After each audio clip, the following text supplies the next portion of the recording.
Hello everyone, welcome है आपका इस वीडियो में। आज हम पढ़ेंगे determining the specific term if GP is known.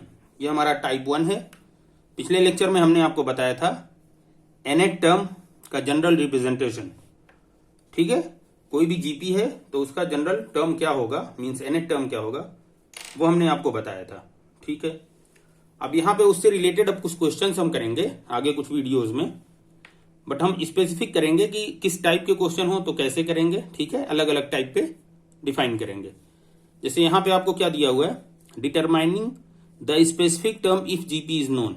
अगर जीपी दी हुई है और एक पर्टिकुलर टर्म पूछे तो उसको कैसे कैलकुलेट करेंगे। ठीक है, तो हम एग्जाम्पल लेंगे। Example 1, find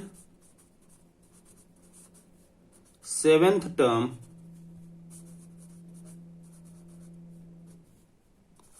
of the GP 4, 8, 16 and so on। ठीक है, अब इसका सॉल्यूशन करना है हमें। देखिए इसको कैसे हम सॉल्व करते हैं। आपको जीपी दिया हुआ है, ठीक है, सीक्वेंस दिया हुआ है और ये दिया हुआ है कि ये सीक्वेंस जो है वो जीपी है। तो यहां पे तो फर्स्ट सेकंड थर्ड टर्म दिया है और आपको पूछ रहा है सेवेंथ टर्म बताइए। ठीक है, तो आपको सब जगह ये फॉर्मूला याद रखना है। कौन सा फॉर्मूला? टी एन इक्वल होता है AR to the power n-1। ये फॉर्मूला आपको याद रखना है। ठीक है, तो सबसे पहले आप देखिए जीपी गिवन है, तो given that 4, 8, 6 and so on are in GP here a equal. अब आपको ये बार बार लिखने की जरूरत नहीं कि फर्स्ट टर्म ए, क्योंकि अब वेल नोन है कि ए इक्वल फर्स्ट टर्म आप लिख रहे हैं 4 एंड आर इक्वल। अब आर इक्वल कैलकुलेट करने के लिए आप ये बता दिए T2/T1। This is equal, sorry ये 16 यहां पे है। ठीक है, 8 डिवाइड बाई 4 इक्वल 2। ठीक है, चूंकि ये जीपी दिया हुआ है इसलिए आर को एक बार और आपको नहीं दिखाने की जरूरत है कि आप इक्वल आप T3/T2 भी आप दिखाएं, इसकी कोई जरूरत नहीं है। हाँ, जहां पे दिए पूछे, अगर ये सवाल पूछे कि ये जीपी में है तो आप 2 या 3 टर्म दिए हैं तो 2 या 3 आप आर निकाल के आप दिखाएं कि चूंकि आर सेम है इसलिए ये जीपी होगा, जैसे कि हमने पिछले कुछ वीडियोज में आपको बताया है। तो यहां पे चूंकि जीपी में है तो कोई किन्हीं दो से आप आर की वैल्यू कैलकुलेट कर लीजिए। तो ए और आर आपको पता हो गया। अब आप फॉर्मूला लगाइए। We know that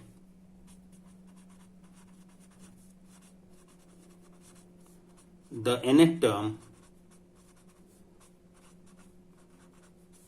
of a GP is Tn equal AR to the power n-1। Therefore T7, देखिए 7 टर्म पूछा है तो n इक्वल 7 आप रख दीजिए। a की वैल्यू क्या हो गई 4 और r की वैल्यू हो गई 2 और 7-1, ये हो गया 4 और ये हो गया 2 पे पावर 6। ठीक है, ये हो गया 4 इंटू लगाइए 2 के पावर 6 कितना होगा 64, तो ये क्या हो जाएगा 256।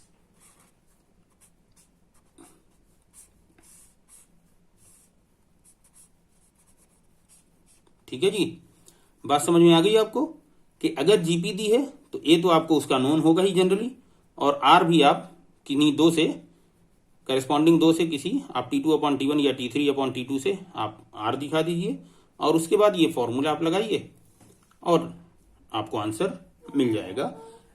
टाइप 1 हमारा चल रहा है कि जिसमें जीपी दी हुई है तो स्पेसिफिक टर्म हमें कैसे निकालना है। ओके, उम्मीद है आपको सवाल समझने में कोई दिक्कत नहीं हुई होगी। तो एक दो सवाल और हम इसी तरह के सॉल्व करते हैं ताकि आपको कॉन्सेप्ट और क्लियर हो जाए। ठीक है, तो वैरायटी ऑफ क्वेश्चंस कुछ रखा जाएगा ताकि आपको समझने में आसानी हो। Example 2,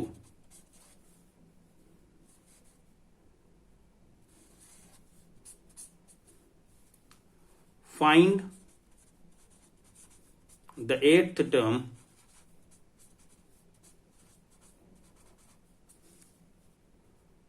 of the GP 9, 3, 1, 1/3 and so on. ठीक है, अब इसका सोल्यूशन कैसे निकालेंगे? देखिए तरीका सब में एक ही होगा, क्योंकि हम इसी टाइप के सवाल इसमें सॉल्व करेंगे। ठीक है जी, तो चलिए अब यहां पे गिवन दैट आपको लिख लीजिए जो जो इंफॉर्मेशन है आपके पास। Given that 9, 3, 1, 1/3 and so on are in GP. Here अब यहां पे आप दोनों चीज बता ली। ए इक्वल क्या है, ये तो दिया हुआ है कि 9 है। आर की वैल्यू आप निकाल लीजिए, T2 अपॉन T1 से निकाल लीजिए, सिंपल है। तो T2 की वैल्यू 3 है और T1 की वैल्यू 9 है, तो आंसर क्या आ गया 1/3। ठीक है, अब आप वही सेम प्रोसीजर जो पिछले में चले थे, आप we know that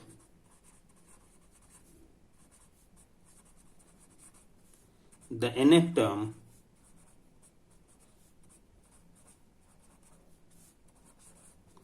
of a GP is Tn equal AR to the power n minus 1.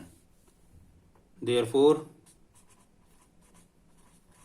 अब आपको पूछ क्या रहा है, एथ टर्म n इक्वल 8 रख दीजिए। Therefore Tn इक्वल a की वैल्यू क्या है 9 और 1/3, r की वैल्यू पावर 8 माइनस 1, ये हो गया आपका 9 और ये हो गया 1/3 पावर 7। अब इसको सिंपल यहीं पे आप आंसर छोड़ दीजिए, या चूंकि ये आपस में कुछ कैंसिल होंगे। देखिए 3 को क्या लिखेंगे, 9 को क्या लिखेंगे 3 पावर 3 स्क्वायर, और ये डिवाइड बाई 1/3 पावर 7 है, तो ये फाइनल आपको आंसर आ जाएगा 1/3 पावर 5। आप इसको आंसर लिख सकते हैं। इसको आप ऐसे भी कह सकते हैं 1/3 पावर 5, या ये भी आप आंसर कह लीजिए। ठीक है, ये आप ऐसे ही कह सकते हैं, इसको भी सॉल्व कर लीजिए। 3 पावर 5 कितना होगा, 9 इंटू 9 81, तो 3 और 243, ये भी आप जो चाहें। अगर आपको देखिए यहां पे आप इसको भी आंसर, ये भी आंसर, सारे आंसर सही है, बट यहां पे चूंकि ये कैलकुलेशन इजी है तो आपको फाइनली इसको आंसर बताना चाहिए। लेकिन जहां पे कैलकुलेशन थोड़ी सी टफ हो, कि ये ऐसा कुछ आ रहा है कि आप सपोज 1/3 पावर 12 आ गया, तो आप उसको तो नहीं बता सकते आसानी से कि 1/3 पावर 12 की वैल्यू क्या होगी, तो आपने उसको या इसको आप आंसर लिख दीजिए। बट अगर वो इजीली कैलकुलेट हो रही, इजीली उसको आप बता दे रहे हैं कि इस पर्टिकुलर की वैल्यू क्या होगी, तो बेहतर है आप उसकी वैल्यू लिख के बता दें। जैसे यहाँ पे 3⁵, आप आराम से बता देते हैं 3 स्क्वायर 9, 3 स्क्वायर 9, 9 इंटू 9 81, 81 में 3 से मल्टीप्लाई करिए तो 243 आएगा। तो ये आपको आंसर। लेकिन अगर ये टफ होता है तो आप यहीं पे आंसर ब्रेक कर सकते हैं। ओके,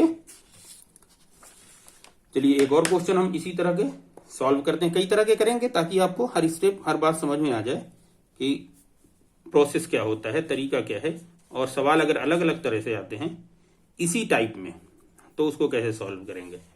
एग्जाम्पल 3 लेते हैं और बाकी फिर अगली वीडियो में देखा जाएगा। Find the 10th term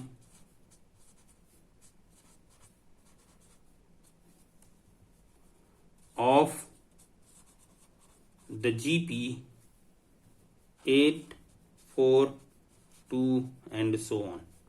Solution.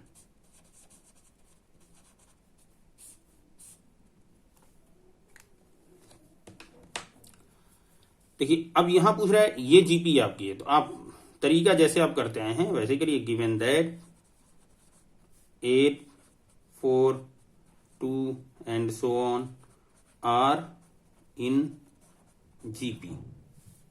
Here देखिए ए की वैल्यू तो पहला ही टर्म 8, आर की वैल्यू आप क्या निकालेंगे T2 अपॉन T1। T2 की वैल्यू 4 है और T1 की वैल्यू 8 है, तो ये आंसर आ जाएगा 1/2। अब आप फिर वही करिए। We know that the nth term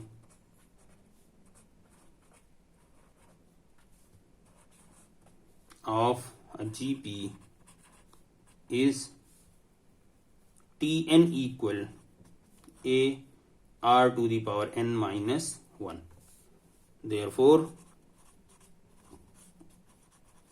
आपको क्या पूछा है? 10 टर्म, n equal 10, तो T10 this is equal to a r to the power 10 minus 1.